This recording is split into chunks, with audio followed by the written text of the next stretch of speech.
आज सीधा सवाल संडे स्पेशल में मैं बात करने वाला हूं शंकराचार्य की। शंकराचार्य पर घमासान, नहीं ले रहा थमने का नाम। सनातन हो रहा है क्या बदनाम? यह छिपा है कहीं ना कहीं राजनीतिक नफा नुकसान। अब यह पूरी लंबी कविता मैंने आपके सामने गढ़ दी, पर 1 महीने से ज्यादा हो गया है शंकराचार्य पर जो यह विवाद चल रहा है। ये रोज बरोज नए अध्याय जुड़ रहे हैं और अब नौबत बात और आरोप और गंभीर आरोप यौन शोषण तक आ गए हैं। नाबालिगों के साथ कुकर्म के आरोप ही नहीं लगे हैं, अब शंकराचार्य अविमुक्तेश्वरानंद के खिलाफ एफआईआर दर्ज हो गई है पॉक्सो कोर्ट के आदेश के बाद। अब ये सर घुमाने वाला खेल हो गया है।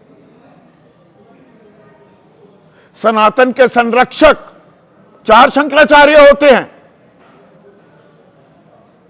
और सनातन को सुरक्षित रखना है और मजबूत करना है। यह डंका भी पीटा जा रहा है और एक शंकराचार्य पहचान पूछने तक की बात नहीं रह गई। वो दुराचारी है, बलात्कारी है, बात यहां तक आ गई। यानी कि अविमुक्तेश्वरानंद अब उसी श्रेणी में आते दिख रहे हैं क्या जिस श्रेणी में आसाराम, बापू वगैरह मैं नहीं लगाऊंगा, या गुरमीत राम रहीम बलात्कारी हत्यारे जेल काट रहे हैं। जेल जाने की नौबत आ जाएगी क्या अविमुक्तेश्वरानंद की? और इसमें टाइमलाइन, क्रोनोलॉजी समझने की बहुत जरूरत है। 18 जनवरी को मौनी अमावस्या का दिन शाही स्नान करने निकले शंकराचार्य अविमुक्तेश्वरानंद। बहस हुई, झड़प हुई, शिखा खींच दी गई बटकों की, 83 साल के संतों पर लाठियां बरसाई गई, फिर राजनीति गरमाई। लेकिन अब बात एफआईआर तक आ गई। कुकर्म, यौन शोषण के आरोप, और इनकी दरअसल शिकायत कब की गई? 24 जनवरी, 18 जनवरी को बवाल कटता है। 21 जनवरी को माघ मेला प्रशासन पहचान पूछ लेता है कि बताइए तो, समझाइए तो, साबित कीजिए कि आप शंकराचार्य हैं। और 24 को थाने में तहरीर दी जाती है और कल पॉक्सो अदालत के आदेश के बाद एफआईआर दर्ज हो जाती है। यह सब कुछ अभी, और आरोप यह कि पिछले साल महाकुंभ में भी नाबालिगों के साथ, बटकों के साथ 2 के बाकायदा नाम लिए गए हैं। दुराचार किया, यौन शोषण किया, और आरोप लगाने वाले पर भी अब आरोप लग रहे हैं कि ये तो हिस्ट्री शीटर है। 27 मुकदमे दर्ज हैं, सामूहिक बलात्कार से लेकर जालसाजी, डराना धमकाना, एक पूरी लंबी फहरिस्त है। और संत और महंत के बीच में तो तकरार थी, यानी कि अविमुक्तेश्वरानंद और योगी आदित्यनाथ। और विपक्ष के प्रमुख चेहरा उत्तर प्रदेश में अखिलेश यादव तो अंदर कूद ही रहे थे, अब वो एक और छलांग लगा रहे हैं।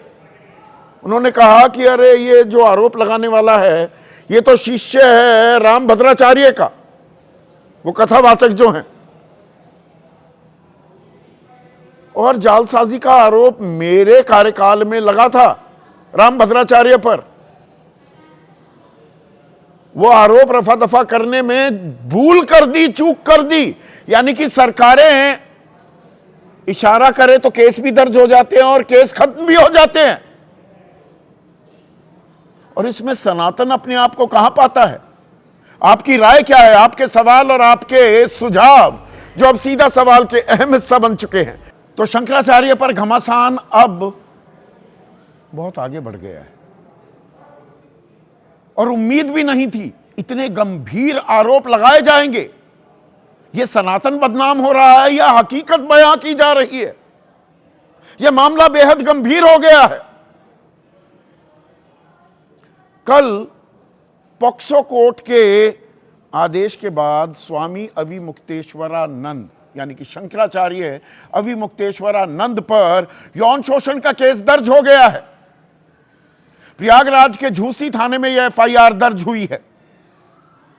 2 नाबालिग शिष्यों से कुकर्म का आरोप लगा है और आरोप लगाने वाला आशुतोष ब्रह्मचारी है।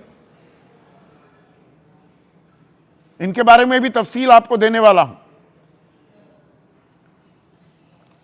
और यह सिलसिला दरअसल अब टाइमलाइन समझने की जरूरत है।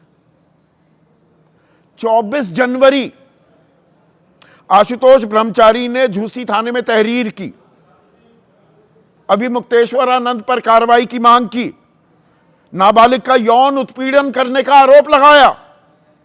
25 जनवरी को ईमेल के जरिए शिकायत की। प्रयागराज के कमिश्नर ऑफ पुलिस और एसपी माघ मेला को ईमेल भेजा। 27 जनवरी को डाक के जरिए शिकायत भेजी, यानी कि कहीं कोई रास्ता नहीं छोड़ा। और 28 जनवरी को कोर्ट में याचिका लगा दी। 13 फरवरी को 164 में बयान भी दर्ज हुए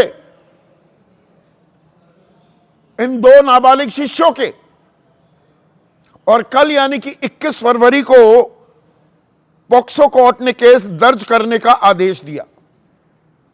तो स्वामी अविमुक्तेश्वरानंद पर यह केस दर्ज हो गया है।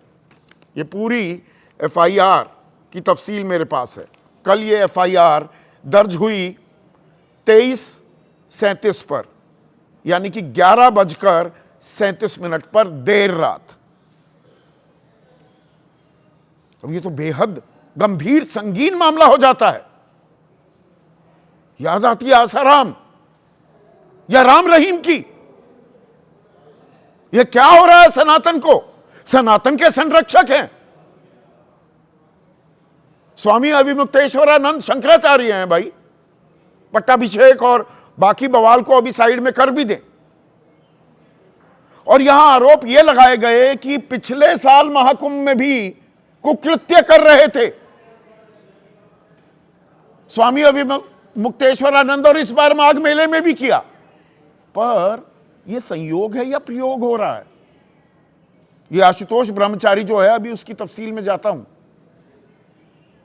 पिछले साल महाकुंभ में भी था और महाकुंभ में बाकायदा शंकराचार्य के तौर पर शाही स्नान की इजाजत मिली। 27 सूत्री सनातन को बचाने का कार्यक्रम जारी हुआ। 3 शंकराचार्य वहां मौजूद थे, जिनमें खुद अविमुक्तेश्वरानंद भी शामिल थे। शिविर लगाया गया।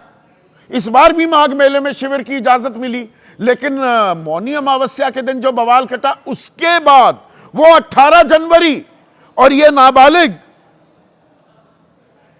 का यौन उत्पीड़न करने का आरोप 24 जनवरी को, उसके ठीक 6 दिन बाद 21 जनवरी को माघ मेला प्रशासन पहचान मांग लेता है। 22 जनवरी को एक और नोटिस देता है, आपको आवंटित किया गया शिविर की जमीन वापस क्यों ना ले ली जाए। और किसी भी पहलू को नजरअंदाज नहीं किया जाता। ईमेल के जरिए, थाने में तहरीर, डाक के जरिए, कोर्ट में याचिका, सारे कानूनी दांव आजमाए जाते हैं। अब अविमुक्तेश्वरानंद कह रहे हैं कि आदित्यनाथ जैसे लोग किस नीचता तक जा सकते हैं। यह खुद शंकराचार्य का बयान है, इसलिए शब्दशः मैं पढ़ रहा हूं।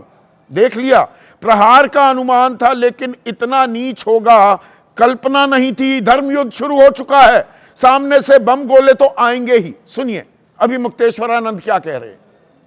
ये तो अनुमान था कि प्रहार होंगे, लेकिन इतना नीच प्रहार होगा इसकी कल्पना नहीं थी। फिलहाल वो भी देख लिया जा रहा है कि गौ हत्यारे कितनी नीचता पर जा सकते हैं, आदित्यनाथ जैसे लोग कितनी नीचता पर जा सकते हैं, ये दिख रहा है।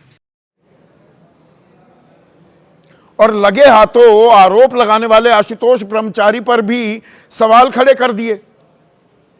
स्वामी अविमुक्तेश्वरानंद ने, उन्होंने कहा आरोप लगाने वाला व्यक्ति तो खुद हिस्ट्री शीटर है।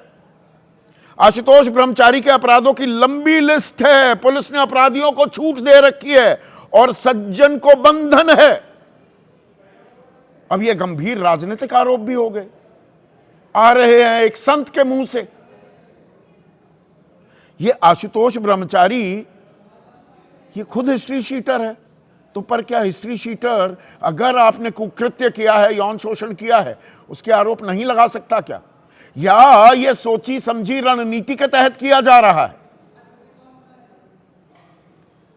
आशुतोष ब्रह्मचारी कह रहा है कि अविमुक्तेश्वरानंद साबित करे मैं अपराधी हूं, मेरे खिलाफ वायरल 21 मुकदमों की लिस्ट फर्जी है, मुझ पर जो भी केस हैं वो धार्मिक लड़ाई के कारण है और अविमुक्तेश्वरानंद को तो जेल जाना ही पड़ेगा। सुनिए पलटवार क्या हो रहा है। वर्तमान में वे किसी थाने से, किसी कोर्ट से ऐसा एविडेंस सार्वजनिक करें जिससे साबित हो रहा है मैं हिस्ट्री शीटर और मेरे पास इतने मुकदमे हैं। अब वो कह रहे हैं साबित करें। अभी अविमुक्तेश्वरानंद और आशुतोष ब्रह्मचारी की अपनी निजी लड़ाई है, लेकिन कुछ फैक्ट्स यहां पर मैं आपके सामने रख देता हूं। शामली के नजदीक कांधला कस्बा है, वहां से आता है आशुतोष ब्रह्मचारी और ये पूरी एक लिस्ट मैंने निकाली है। नाम असल है आशुतोष पांडे और 10/312/223 2023 का मामला 2022, 2025, 2025, 2025, 2024, 2021, 2022, 2024 और मामले भी कैसे कैसे। ये 27 आपराधिक केसों की तफसील आपको बता रहा हूं। शामली के थाना कांदला में हिस्ट्री शीट में नाम 25,000 का इनामी रह चुका है आशुतोष। 6 महीने जिला बदर भी रह चुका है। रिश्वत देने के आरोप में जेल जा चुका है। गोंडा एसपी नवनीत राणा ने भेजा था जेल। गो तस्कर माजिद के साथ रिश्वत देने गया था। विधवा महिला के साथ गैंग रेप का भी आरोप। भाई विनीत और शुभम के साथ मिलकर गैंग रेप। आशुतोष का भाई विनीत भी हिस्ट्री शीटर। 2010 में एक मकान पर कब्जा करने का आरोप लगा। स्कूल चलाने के लिए मकान किराए पर लेता था। 2004 में उम्र गलत बताकर लोकसभा चुनाव लड़ा। एफिडेविट में 11 की जगह 25 साल उम्र बताई। 2006 में पड़ोसियों पर अवैध रूप से कब्जा कर लिया। लखनऊ में थाना हुसैनगंज में ठगी का मामला दर्ज। सरकारी नौकरी के नाम पर 3,30,000 रुपए की ठगी की। यूपी के अलग अलग थानों में 107 केस दर्ज करा रखे हैं। गोंडा के एसपी नवनीत पर फर्जी केस दर्ज करा रखा है। ये हमारे रिपोर्टर्स बहुत मेहनत करते हैं, बाकायदा तफसील के साथ ये हम सार्वजनिक कर रहे हैं। अब इसमें एक और आरोप लग गया है कि दरअसल ये आशुतोष ब्रह्मचारी 2022 में दीक्षा ली रामभद्राचार्य से, वो कथावाचक जो हैं। ये कांदला के प्राचीन शाकंभरी सिद्ध पीठ के प्रबंधक भी हैं। जन्म कांदला में हुआ और पिता बस कंडक्टर थे। अब रामभद्राचार्य का नाम आया तो राजनीति का एक और एंगल आ गया। आप इसको देखिए, समझिए क्या खेल हो रहा है। मैदान में कूद पड़े अखिलेश यादव भी और उन्होंने बताया कि 5 फरवरी 2012 को धोखाधड़ी का एक केस दर्ज हुआ था रामभद्राचार्य पर। 3 साल की जांच के बाद वित्तीय अनियमितता का मामला दर्ज हुआ। यह चित्रकूट में रामभद्राचार्य के दिव्यांग विश्वविद्यालय से जुड़ा केस था। वाहन के पैसे कमरा बनवाने का आरोप था। अखिलेश यादव कह रहे हैं कि मुझसे तो बड़ी गलती हो गई, सरकार मेरी थी, हमने स्वामी रामभद्राचार्य पर 420 का केस वापस ले लिया था, अब लगता है कि जेल भेज देना चाहिए था। सुनिए अखिलेश यादव की बात। अगर उनका ये चेला है तो मुझसे गलती हुई है। हमने कभी आदरणीय पूजनीय रामभद्राचार्य जी पर 420 का मुकदमा था, वो वापस लिया था। मुझे उन्हें जेल भेज देना चाहिए था। तो केस ऐसे दर्ज भी हो जाते हैं संतों पर, महंतों पर भी, रामभद्राचार्य पर जैसे हुआ, और सरकार चाहे तो वापस भी ले लेती है। ये तो एक तरह का इकबालिया बयान है, एक तरह का क्या इकबालिया बयान है अखिलेश यादव का, कि सरकार वापस भी ले लेती है। तो यहां पर केस में फंसाया जा रहा है।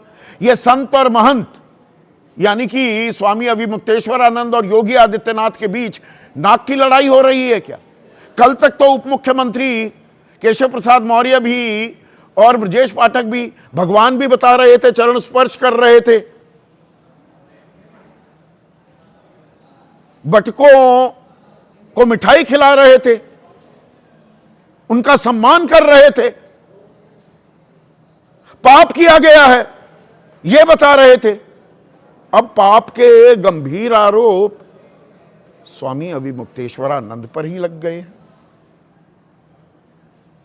हकीकत सामने आएगी या ये ऐसा खेल हो गया है इसमें सनातन बदनाम हो रहा है? किस पर विश्वास करें, किस पर ना करें? और राजनीतिक लड़ाई हो गई है क्या? नफा और नुकसान हो रहा है क्या? उसका आकलन हो रहा है क्या इस घमासान में? ऐसे में आज का सीधा सवाल शंकराचार्य पर लड़ाई यौन शोषण पर आई और अविमुक्तेश्वरानंद बदनाम, बद से बदनाम बुरा होता है, आरोप तो लग गए ना। बनेगा किसका काम? किसका काम बन रहा है? योगी आदित्यनाथ, अखिलेश यादव, सनातन, हिंदू धर्म, किसका काम बन रहा है?